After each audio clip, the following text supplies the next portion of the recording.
Johnny? Where's Johnny? Where's Johnny? You keep asking, where's Johnny? Well, today we have former NFTV presenter Johnny Greenwood talking all things about Newcastle United. So let's get going.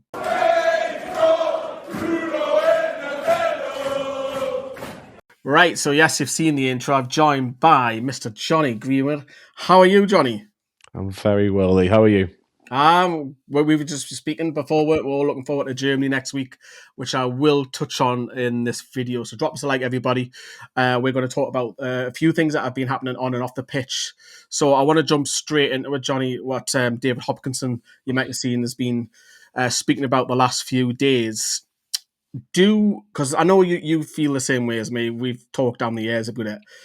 Does this stadium talk now need to stop because there is no plans for a new stadium? And even David Hopkinson did say if there was to be a brand new stadium, it would take years anyway. I suppose it's like an afterthought now, isn't it? Because I think, you know my thoughts on this, Lee. The last thing I want to do is to see Newcastle leave St. James's Park. But if I take my heart out of it and I just think logically, I do envisage a time where Newcastle United will be playing away from St. James's Park, because it's just, I think it's what the owners probably want. I don't think they'll say it in front of the public, of the Newcastle fans, because I think Newcastle fans on the whole would like to stay at St. James's Park, myself included. But I suppose now we have to put it to bed. I think the fact that Newcastle are hosting games in Euro 2028 has probably been a bit of an obstacle for everybody, because they want to host games at Euro 2028 at St. James's Park or in Newcastle, and they were never going to finish a stadium by 2028 unless they probably started now, and that's not 100% given that it would have been completed to the standards that the ownership would have wanted. So yes, you could probably say, let's keep it on the back burner, but I think, you know, the club's ambition now is being questioned a little bit because of what's been going on the last, say, 6 to 12 months with, you know, obviously the summer that's just gone was a bit of a shambles at the beginning, let's be really honest. So the ambition is being questioned a little bit by supporters. Well, what are Newcastle United wanting to do? And I think the appointment of, you know, David Hopkinson now, he was very well renowned. He's not there to be, you know, oh yeah, well let's make Newcastle a little bit better. No, let's make Newcastle the best or one of the best, which is going to be an incredibly difficult challenge. But let's see how he gets on. Yeah, he did talk about that as well. And interestingly, that the FA also have St. James's Park listed for the 2035 Women's World Cup at St. James's Park as well. So I think you're talking probably 20 years. I really do. I think it's probably one where very old men, Johnny, so I just can't see it in the next 20 years. And do you know what it is? Do you not think, like, we might have new owners by even that stage? I don't think we'll have new owners in 2035, because you're thinking that's only 10 years from now. And I'm saying 20 years. Because I kind of say the stadium being built, and I'm like you, I didn't want that stadium. Obviously, people on the other side again say, well, used to would say that because your season ticket holders, yada, yada, yada. And I get that the commercial revenue, and you talked about, like, because you've left that on lovely to the training ground as well. There's a sponsor coming. For me, he kind of sat on the fence a little bit by it. He was saying, like, the stadium is great, but the training ground, like, a 7 out of 10. We're upgrading it. We want to get it to an 8 out of 10. But the modern facilities around the world, you know, a lot of players in the big, and he was talking about, like, North America, big Premier League clubs spend a lot of time in the training ground because it's more than just a training ground. It's a facility for kids. It's a facility for world-class gym equipment, etc., etc. Why haven't we got even one up Darsley Park right now? Why have the ownership not got one? They got spades in the ground right now. They've been weak. I think this is where Newcastle fans probably don't really want to say this, but we're not really questioning the ownership much about stuff that really should have. There should have been plans being communicated to the fans saying this is going to happen at this point, or this is what we envisage. At this moment in time, it's not. It's very much hush hush.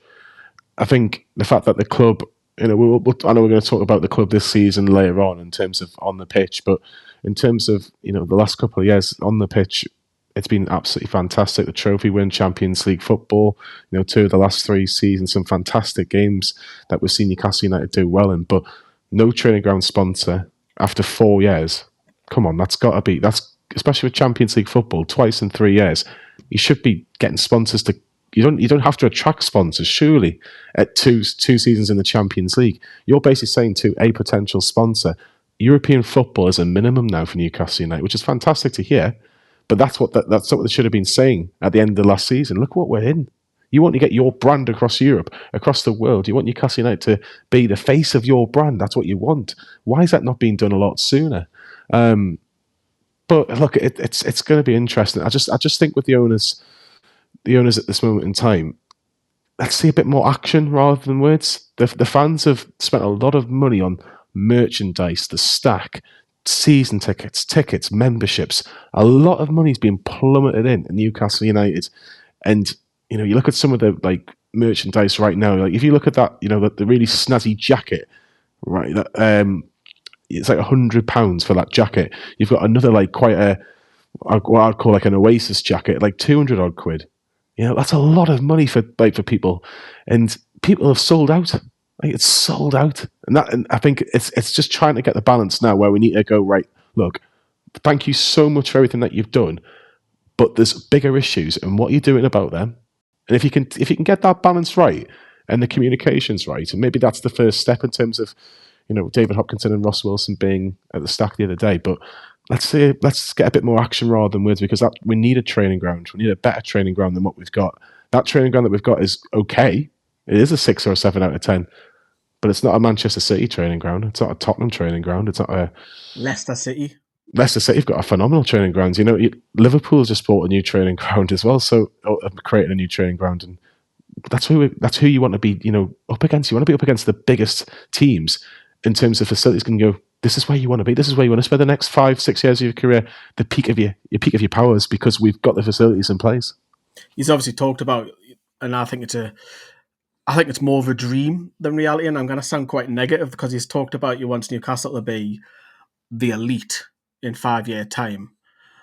I think that we cannot be, because if you look at it, goes hand in hand with the PSR and what can we spend unless their rules get relaxed. I want to ask you, would you accept a stadium name change if it meant more revenue? Not for me. Not for me. So if I said there's 40 million per season, well, what would you call it? I'm more relaxed. Me, I was like, nah, I'm more relaxed on it. If it meant brand new stadium or a stadium name change, I'll have the stadium name change. Okay, so it'll always be St. James's. Okay, so if I said to you, we'll call it the Sports Direct Arena, but they're paying £40 million a year, is that what you want?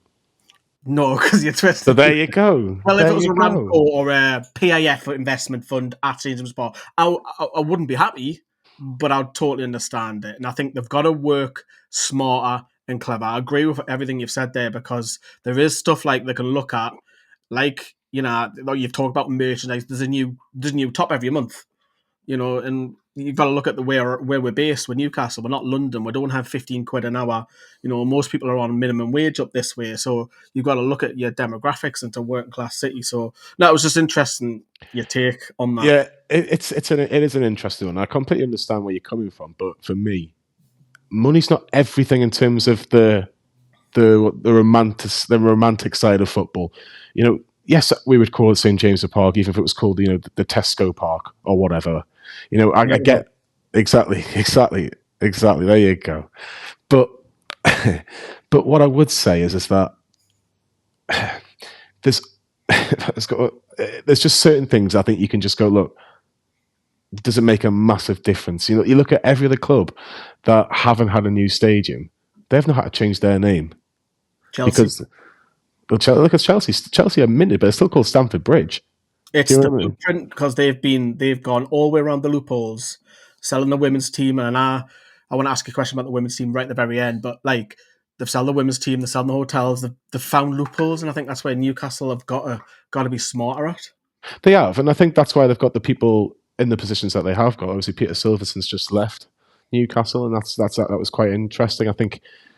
I always feel like Peter Silverson was just what's the best way? It was just kind of like a quick fix. Yeah, a quick fix, if you like. He'll come in for a couple of years, make the club more money, give it to somebody else, and you'll do the same at another club. I think he's off to Juventus now, isn't he? So he'll be doing that with a bigger club now. So he's kind of looking at his career in that landscape. But in terms of Newcastle, yes, they're going to have to create ways to create more money, but obviously there's going to be new rules for the PSR gaps. I've seen that a couple of weeks ago in terms of obviously new rules for next year, which is going to benefit Newcastle by the sound of it. If you listen to Kieran Maguire in particular, it looks like Newcastle and Aston Villa will benefit in particular with that. But Newcastle are in a good, healthy position. I know we don't like talking about Isak in particular, but got good money for him, double the money on Isak. We've got obviously Sean Longstaff's, in terms of pure profit, which I know a lot of people don't like, but that was a pure profit sale. There's other things now where in terms of Newcastle United, where they've made good decisions with some players, but bad decisions in others. But financially, we can spend a little bit in January. I think what's probably interesting now is what are Newcastle going to do? What are Newcastle going to do? What is their next move? What's their next big move in terms of January, in terms of the summer, whether that be on the pitch or off the pitch? Because that's what they're going to get judged on. Because we need to see improvement year by year. We don't want to be a club, and I'm going to say this in the nicest possible way. I don't want to be a club like Everton right now. Yes, they've got this shiny new stadium, but they're kind of like where Newcastle were 5 or 6 years ago. They're not going to get much higher than where they are right now. Ninth or 10th. They're just kind of going to float around. I don't want Newcastle to float around. I want them to be competing. And I think at the last couple of years we have been and got to continue that. Let's talk about on the field stuff then. So you might have seen Johan Vissas come for 2 practice matches this week. I think we were believing around about half an hour games. Eddie Howe's obviously been a little bit coy in his presser early on today, and he's undecided. He'll have another training session today, and then obviously he might make the bench. Just touching on that, his shirt is hung up in the dressing room because that has been leaked already. We'll make of that what he will by people who are on stadium tours today. Obviously, do you think, like, with Vissa, how do you manage it? Because there's a lot of games in December. Obviously, we've not had an option. Will Asula has obviously been out for a few games. We've talked about in the past, Anthony Gordon up top just doesn't work. So there'll be a massive welcome boost, but when? I heard murmurs at the start a couple of weeks ago that they were looking at the Tottenham Burnley week anyway for Wissa, which is good in that respect. The fact that it's dragged on with his injury hasn't helped, and I think Eddie Howe will be cautious of how many minutes he'll give him, in the next few weeks. It wouldn't surprise me if he's on the bench against Burnley.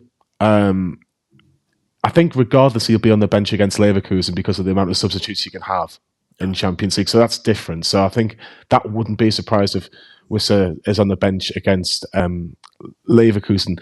I think it's slightly accelerated. I'm kind of almost contradicting myself a little bit, but I think it's slightly accelerated because of the fact that Will Asula's injured and there is a reluctance of playing Anthony Gordon, and Eddie Howe doesn't want to give Sean Neave minutes, even if it's just 5-10 minutes for Voltemada. I was screaming at Everton, bring him on, and I'm biased. I was like, you're winning 4-0, 4-1. Put him on for 10 minutes. Give him his debut. It's a great opportunity. It's look, I can completely understand that. I think, like I said, there would have been absolutely no harm. With the greatest respect to Everton, are not scoring 3 goals in 5 minutes against this Newcastle defence. They're not. However, I do understand. I think is Wissa going? I don't think it makes a difference if his name's on a stadium tour because everybody's top would be on.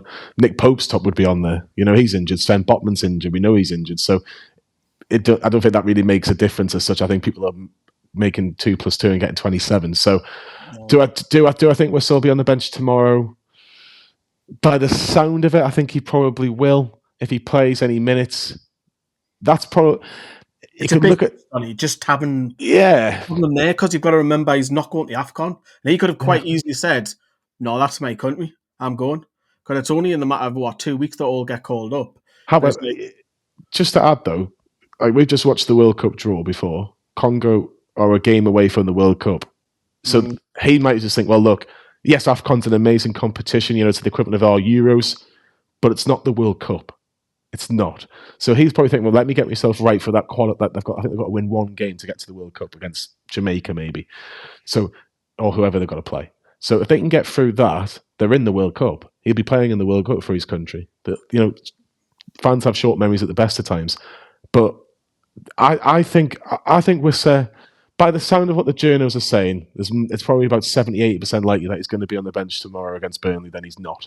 If he's not on the bench, let's not whinge about it. He'll be on the bench against Leverkusen. If he comes on, great. If he doesn't, we're just managing it, and he'll be ready. He'll be roaring to come on. Like, God, imagine if he scored the winner against Sunderland next Sunday. I know that's Oh, it's forgotten about that 3-4 months that he's not played. Everyone's like, "Oh, it doesn't matter. You've scored the winner against Sunderland. Get a pint at the Strawberry. You Get to saw it scratch you up. exactly." So That there you goes go. down That's well saying that online, doesn't it? exactly.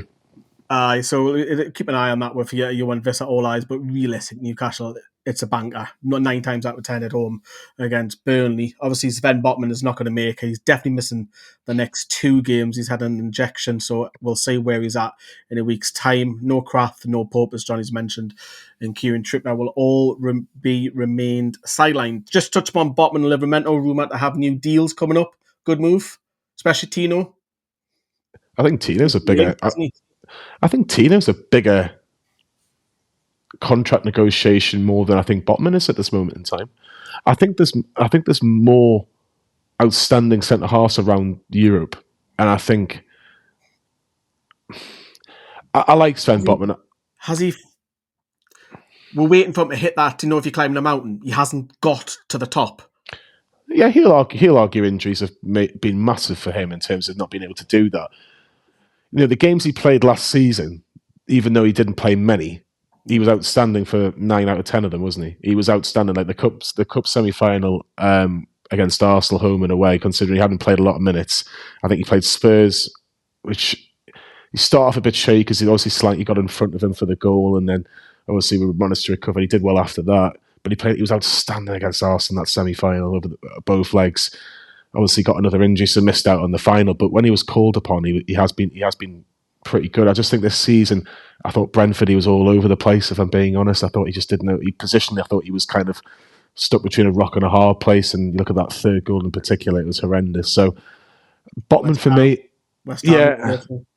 If Botman didn't renew, as much it would be a big blow, you could still get good money on him, and you could still recoup it. And I think with centre halves right now, there's quite a lot of good centre halves, and I think at this moment in time, it'd be a short term pain. But I think we could get somebody in, maybe even a bit younger, that could actually help Newcastle out. And the thing is, like, we heard Dan Burns speak, didn't we? Say, well, I know fans want Sven Botman to start with Malik Chow. Yeah, we'd probably do. But I think I like Sven Botman, but I'm not going to cry about it if he doesn't sign a new deal. I think he will. I think he will, but I wouldn't be surprised if he said, no, I want to try and go somewhere else. I want to try and play for another team somewhere else. But Livramento's the one for me. I think he's outstanding. I think he's absolutely outstanding. I think he's solid. He's really, really solid. Going forward, he needs to improve going forward. I think that's what may stop him. Maybe getting a Manchester City move, because you know what Pep likes in terms of his fullbacks. You want him to try and get them as far wide as you can. What you're going to contribute in terms of assists in particular. That's maybe a reason why Newcastle might keep a hold of him. But if you do keep a hold of him, I'll be absolutely delighted. I think him and Lewis Hall, you saw against Everton, you saw against what was the game before Everton? Forgive me. City. Yeah, Man City. Man City, that was the game I was thinking of. Man City was absolutely outstanding, the pair of them. Lewis Hall was absolutely brilliant as well. So, yeah, Livramento's the one I'm more concerned about. But Botman, if he signs a new deal, brilliant. If he doesn't, I think there's other centre-halves. I think we've been linked, was it Scalvini or Scalvini? I forget the pronunciation. So let's just see what happens with that. I think it's probably Fabian Schär's contract as well, because Newcastle are quite blessed in centre-backs at the moment with 4 really, really good centre-backs. But I do want to ask you about the midfield, because it's interesting that Eddie Howe has rotated at least one of the big guns, inverted commas, of the last 3 games. You've seen Joe Litton sit out, you've seen Tonali, and you've seen Bruno. However, what do you make of Miley's performances in that number 6? Is he starting to grow into that role? I thought he was outstanding against Everton. He was outstanding. I think he was a bit unlucky on Tuesday against Spurs. I thought he was unlucky not to score, particularly with that chance in the first half where we've seen Miley in those positions and he's put those chances away. He's a very mature player for such a young with a young head. He's so calm. Very rarely gives the ball away. It's just a shame that Tonali, for him, is in that position, and Tonali's always going to be ahead of him, and that's a fantastic, not a fantastic dilemma to have, because Tonali will always be above Miley, but Miley can also play off the right a little bit. I know we've seen Tonali do that before. We saw how change it between Bruno and Tonali. but I thought Miley was brilliant against Everton. Against Spurs, good first half. Possibly could have scored second half as well. Obviously, it was a bit of a tame effort towards Vicario, but Howe trusts him. I still think there's still certain aspects of his game that he could improve on. I still think Miley could score a few more goals. I really do. But as young as he is, in getting that experience, playing alongside the likes of your Bruno's and Terraris and Joe Linton's, just let him learn a little bit at this age. Let him learn for even another season. I think after maybe another 18 months, that's maybe when you can judge him a little bit more and be a bit maybe harsher, if you like. But at this moment in time, just let him play. Let him play. Yeah, Let him keep doing what he's doing. I've seen a little bit of criticism before he started coming in. It was like, had a minute, he's just a teenager. You've got to remember that. Let him have that performance where he'll dip, he'll come good, he'll dip. He's got to be allowed. He's not a Sean Longstaff where he's mid-20s and still doing that same, because obviously that was a criticism of Sean. But one criticism, Jacob Ramsey has been picked up by some supporters. He's the only one of the last 3 games not to start. Could we see him start against Burnley? If I'm Jacob Ramsey, if I'm not starting against Burnley, I'm wondering what's going on, because he should have. Because I look at Tuesday night, Lee, and Joe Linton was lucky to play 100 minutes because he gave the ball away so much. And I think Howe had a midfielder ready. I can't remember if it was Willock or Ramsey had a midfielder ready, but then we got the penalty, so he just kept him on. And I thought Joe Linton is a favourite, and I can't remember which journo it was. I think it may have been Dom Skur from Geordie Journos, and he said, do you have? It was effectively, the question wasn't this, but it was this: do you have favourites? Joe Linton, Burn, Pope, because that was when obviously a lot of conversations gone if it was going to be Pope or Ramsdale that was going to be playing against Everton last week. So I think that question was asked to him last week, and he batted it away, saying, "I picked the best team. I think it's the best team for the next game." But Jacob Ramsey, for me, I thought he was all right against Marseille when he came on. I thought he looked bright. I thought he was running with the ball. He was linking pretty well. I thought he was fine, but obviously. It's like an Eddie Howe project, isn't it? He wants to see. He's obviously looking at his game and saying, "Look, there's certain aspects I need you to improve on." But is he going to get that run though? He's not. It wouldn't surprise. It wouldn't surprise me if he plays the next 2 games. Unless it's an injury, obviously. Again? December, January. We're playing every three days, so that could be the way. But yeah, there's just a bit of criticism, and I think new signers were quick to judge. Look, Anthony Gordon. It took him 6 months. He was in and out the side of saint-maximin until then ASM left. So, goalkeeper, I want to touch upon before we'll ask a few general questions. Is that Nick Pope done as number 1? It's coming to the end. I don't think he's done, but I think it's coming to the end. I think I like both keepers. I like Pope. I like Ramsdale. They're better in certain ways. Ramsdale's by far more comfortable with his feet. You saw that on Tuesday night. No Newcastle fan was going. When the ball came to his feet, he made a couple of good passes against Everton as well. There was one in the second half where I think it was a bit such a good talker as well. Have you seen him when he's constantly praising and talking? It's brilliant. Yeah, and I don't think Nick Pope doesn't do that. I think they're just very different. Ramsdale's a bit hyper, Pope's a bit more calmer, and I think that's maybe what Eddie Howe likes in the goalkeeper. They're just very, very different in that respect. But Nick Pope's not done yet. I would say that it is a priority. I think even the Athletic said it the other week, didn't they? They said that they're looking at the goalkeeping department. You've got Nick Pope at the wrong age of over 30. Ramsdale, there's a question mark. Is he good enough to be Newcastle's number 1 for X amount of years? Or Newcastle willing to pay, 15, 16 million pounds? It could be less if Southampton stay in the Championship. It could, because they'll probably need a quick sale and they need to get him off the wages. At this moment in time, you would say that it's likely that Southampton will be a Championship team next season rather than a Premier League team. But you never know. They might get on a crazy run.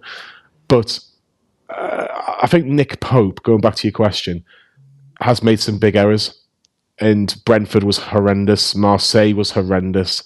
West Ham's got to save that first goal for me as well. So, the last one. Yes, the last one. Yeah, I think the first one's more in the memory for me. But I agree. I said this to somebody the other day. I think he could have just been dropped for 5 or 6 games, put Ramsdale in, and then make a decision, and then go, right, you're my goalkeeper for the rest of the season. Come the end of December, he's going to have to make that decision, isn't he? So he is, and I think everybody knew that James Trafford was going to be the Newcastle goalkeeper until pretty much the last minute when Man City thought, no, we'll give him a chance. well, we need to keep that homegrown system going. We need to make sure we've got enough homegrown talent. So even if he ends up being number two, he's a number two.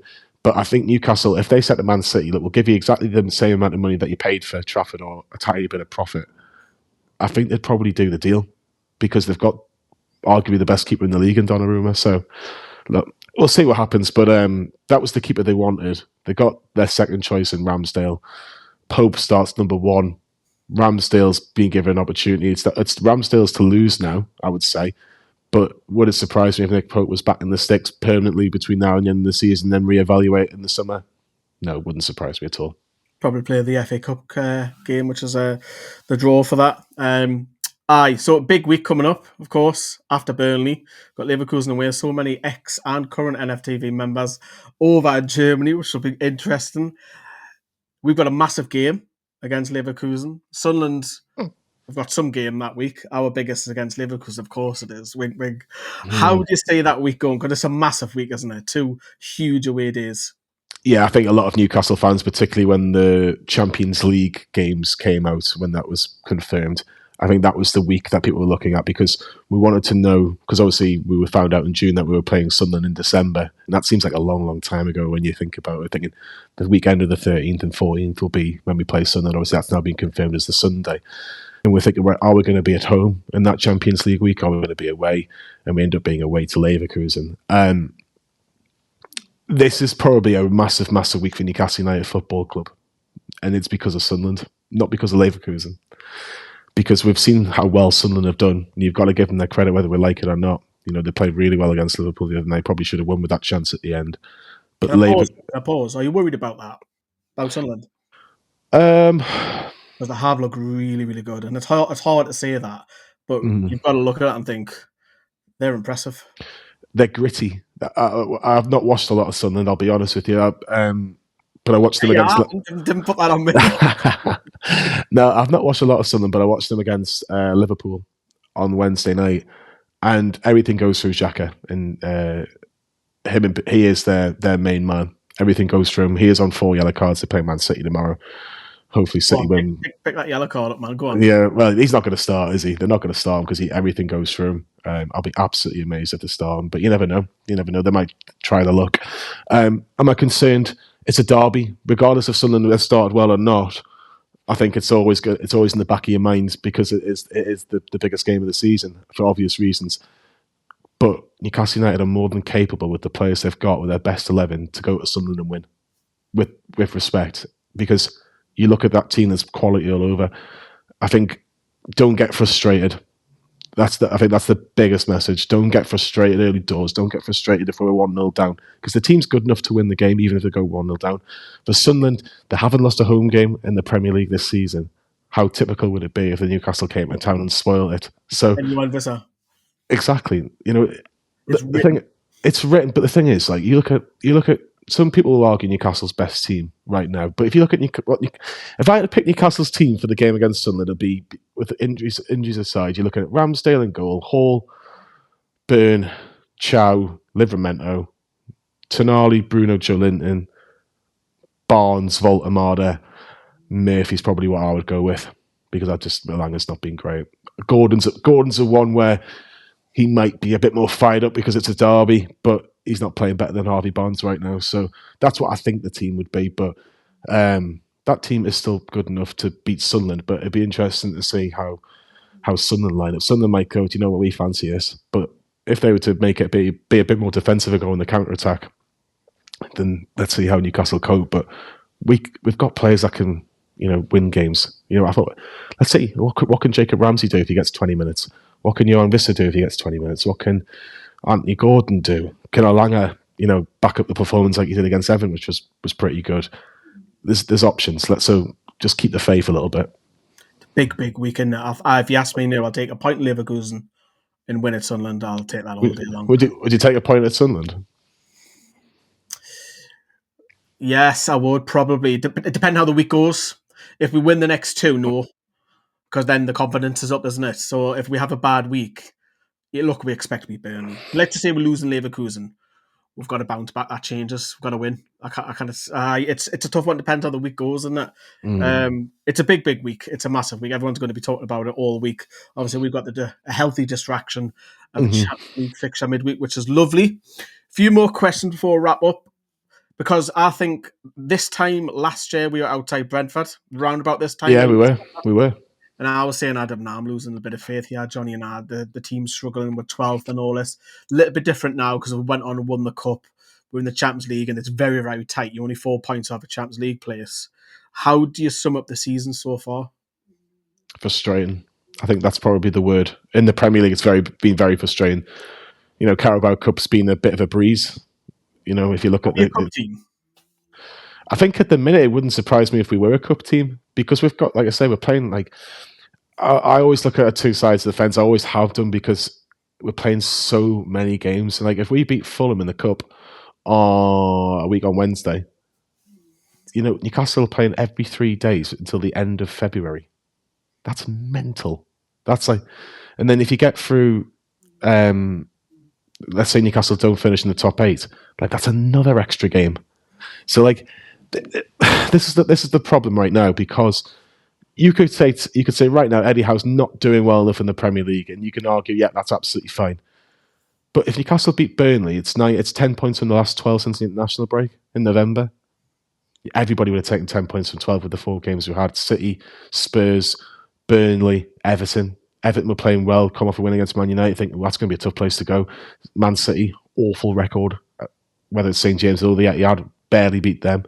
Spurs done well over the last few years against them, but they've still got a little bit of quality, I suppose. Burnley's probably the only one you'd go, yeah, we've got to win that. So if the Spurs point is a good point, if you beat Burnley tomorrow, because that's like I say, 10 from 12, and you'd be more than happy with that. It's just because of how tight and congested that Premier League table is. If you do win 2 or 3 games in the Premier League, you can move up the table. It just hasn't really happened for the Newcastle, bizarrely. So, and December's a great month with all the games, and we could leapfrog Sunderland if we win that game, depending on how results go. Yeah, you mentioned January a little bit earlier. Where would you like to say strengthen? See if you agree with me on this. If you're struggling, I'll tell you mine. I'm not struggling. The positions that I want to strengthen are probably not the positions Eddie Howe want to strengthen, if I'm honest. I would love us to go for another midfielder because I just think we're a bit... Yeah, because I think we're good in midfield. I think we've got some good options, but I just think we're missing another type of option. Like Joe Willock's been a great servant for Newcastle, but he's not going to get any better at Newcastle. Do you see him potentially one that might, not so much January, but even the summer? I'd have been quite content with selling Willock in the summer. So if you sell him in January for the right price, I'd have been quite content with that. I think you've got just about enough cover as well. In that left number 8 position, you've got, if you've got Joe Linton kind of playing that position, you've got Willock, not Willock, so you've got Ramsey playing that position. There's options there. At this moment in time, Willock's 6th choice midfielder for me. I agree. I have to agree. He was probably one. I would like to see a left back compete with Lewis Hall, and naturally, now with Matty Target's effectively left the club because he's out on loan for a season. He hasn't got, as far as we're aware, hasn't had an extension. Even if it's someone who plays back up to him, who learns, funny enough, off Lewis Hall despite his age, I would say that rather than Dan Burn brought over. I think that for me would be my January transfer. You don't have to go and break the bank. You can go up and come in an England under 21 player or whatever, someone abroad. That's what I would like to say, and then go big in the summer again. See, I would even go as far to say left and right back, to be really honest, or someone that can, a bit like a Livermore, that can play both. Because which is I know it's difficult to get in January, but even if you got somebody on loan, because you've got Alex Murphy who's basically on the bench in the Champions League, the odd Premier League game, but he's never going to play. The same as Harrison Ashby, you forget that he's there. He's registered in the 25-man squad as well. Exactly, and that's the mental thing. I think I do agree. I thought left and right back would be more of a summer dilemma. I think they'll probably look at both. People are going to hate me for this, but Burn, of course, is an option at left back. People don't like people say it, like hearing that. Yes, he's not a left back, and I don't want him to play left back. But if you do have to play him for the odd game at left back till the end of the season, if we can't get left back in the summer, then I think unfortunately that's Burns. going to happen. I think Burns' third choice left back because I think it'll be Hall. Mm-hmm. Livramento will move over if Trippier's fit. That's a big if. And Kraft can play right back. I know, again, we saw him play right back against West Ham, wasn't brilliant, but Emil Kraft's probably going to leave the club at the end of the summer. Trippier's probably going to leave the club at the end of the summer. So that will be needed to, you need to get 2 new fullbacks, not to replace Hall and Livramento, but if they get injuries and they're available on the bench. So, and you make a decision on Alex Murphy. You go, is Alex Murphy that good?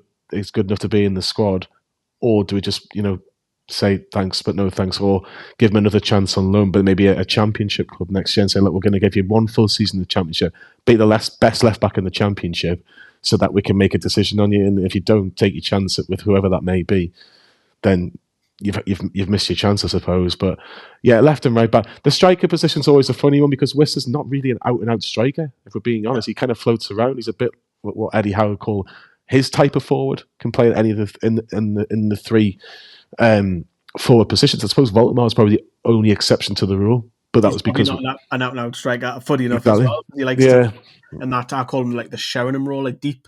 And he's so good with his feet, isn't he? Yeah, he's like I say, he's a bit more of a number 10. Like he is a number. He's more of a number 10, but we don't really play with a number 10 as such, do we? Because we've got 2 high 8s. Obviously, he shall not be named was that good for us that we could get away with it because, like I say, it just works so well for the Eddie Howe's Newcastle United. But goalkeeper's obviously a big one as well in the summer. I think you persevere unless Trafford's available in January because I think that's the goalkeeper Eddie Howe wants. Yeah. Pardon?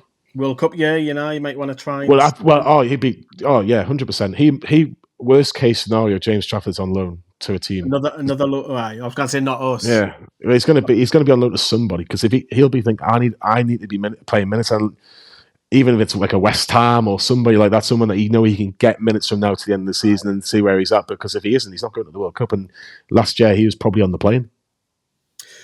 Last question. Newcastle United women. You obviously seen a few changes there. Obviously, you've got a relationship with Becky, obviously down the years as well. Obviously, you would have seen all of our reaction. We weren't very happy about it.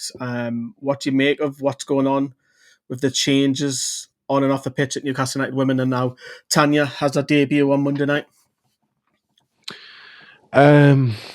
It's been really fascinating actually watching from afar. I thought there was a lot of pressure on Becky this season. Whether that was fair, I don't think so. I don't think it was fair, if I'm really honest. The club behind the scenes that want Newcastle United women to be a WSL side, and Becky would be thinking exactly the same. She would have backed herself to get that club into the WSL. Finishing 5th last year as a first season in the Championship, and I think 3 points off Durham, who were 3rd. And you look at some of the games that they had. They lost at home to Durham last season.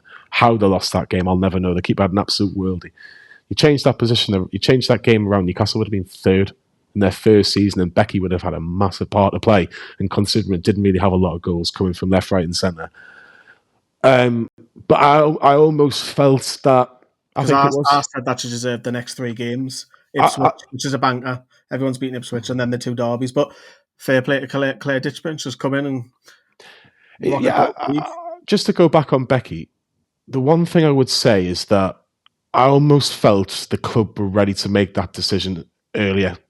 I think they thought, and I think the Athletic did a piece that they basically did an audit on the women's team, everything, not just on the pitch, but everything.